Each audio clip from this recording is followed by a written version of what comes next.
Donald Trump vient de recevoir un nouveau choc au Moyen-Orient.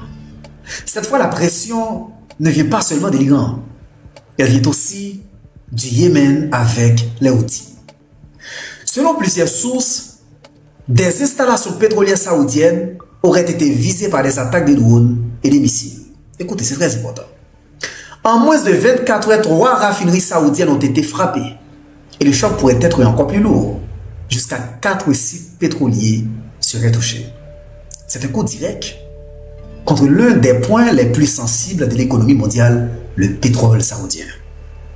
Et le message est clair. Si Washington frappe l'Iran, les alliés des États-Unis dans la région peuvent aussi devenir des cibles. L'Arabie saoudite est au cœur de cette pression parce que son pétrole n'est pas seulement une richesse nationale. C'est une pièce centrale de l'économie mondiale. Quand des raffineries brûlent, ce n'est pas seulement Riyad qui tremble. Ce sont les marchés, les routes maritimes, le prix du carburant et même les économies européennes qui commencent à sentir le choc. L'Iran mettait la pression autour du détroit d'Ormuz. Les Houthis, eux, mettent la pression sous Bab el-Mandeb et la mer Rouge.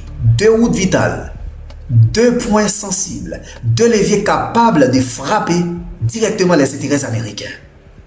Et c'est là que le problème devient énorme pour Donald Trump.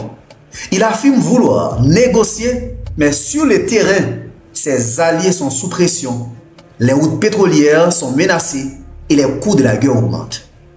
La Maison-Blanche peut parler de contrôle, mais les faits montrent une réalité plus dure. Washington n'arrive plus à protéger totalement ses partenaires dans la région.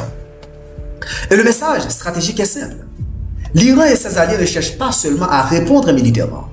Ils veulent transformer le pétrole en arme de pression. Et si cette pression continue, chers amis, Trump devra choisir entre escalader une guerre coûteuse ou négocier dans une position beaucoup plus fragile.